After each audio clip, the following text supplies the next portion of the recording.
এই ভিডিওতে আমরা বইয়ের প্রথম অধ্যায়ের ১.১২ এর ছক যেটা আছে সেটা একটু বোঝার চেষ্টা করব। এখন আমরা কিন্তু আগের যে ক্লাসগুলো সেখানে আমরা শিখেছি কিভাবে সূচক লিখতে হয়। সেটা হচ্ছে একটা সংখ্যা থাকে, তার ডান সাইডে ঘাড়ের উপরে সূচক লিখতে হয়, তাই না? আচ্ছা, এখন এই সংখ্যাটার এক্সটা হচ্ছে ভিত্তি আর ও হচ্ছে ঘাত বা সূচক বা পাওয়ার। এটা কিন্তু আমরা শিখেছি, মানে ঘাড়ের উপরে যে থাকে তাকে ঘাত বলে। আমি আবার বলছি, ঘাড়ের উপরে যে থাকে তাকে ঘাত বলে, আর যার ঘাড়ের উপরে থাকবে সে হবে বেস বা ভিত্তি। ওকে, আচ্ছা, তো আমরা দেখি এখন এখানে কি বলা হয়েছে। এখানে আমরা দেখতে পাচ্ছি ৭ আছে ১টা ২টা ৩টা ৪টা ৫টা ৬টা ৭টা ৮টা ৯টা ১০টা ১১টা ১২টা ১৩টা ১৪টা। তার মানে সূচকীয় পাওয়ারটা হবে হচ্ছে, সূচকীয় আকারটা হবে হলো ৭ এর পাওয়ার ১৪। এখানে ভিত্তি কত? এখানে ভিত্তি হচ্ছে ৭ আর ঘাত হচ্ছে ১৪। বুঝতে পেরেছি? আচ্ছা, এরপরটা দেখি।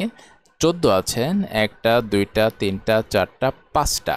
তার মানে এখানে ১৪, এটার পাওয়ারটা হচ্ছে ৫, ভিত্তি হচ্ছে ১৪, ঘাত হচ্ছে ৫। এরপরে ২ আছে ১টা ২টা ৩টা ৪টা ৫টা ৬টা ৭টা ৮টা ৯টা ১০টা। ২ আছে হচ্ছে ১০টা।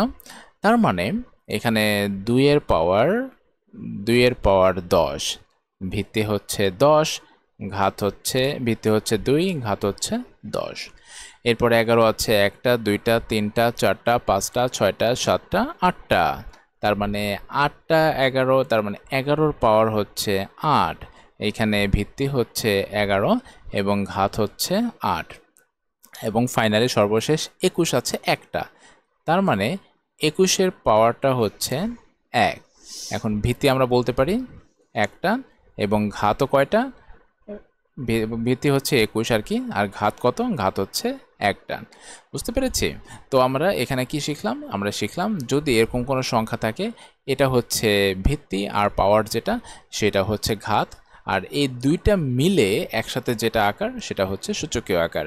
তো আজকে এ পর্যন্তই, দেখা হচ্ছে পরবর্তী ক্লাসে।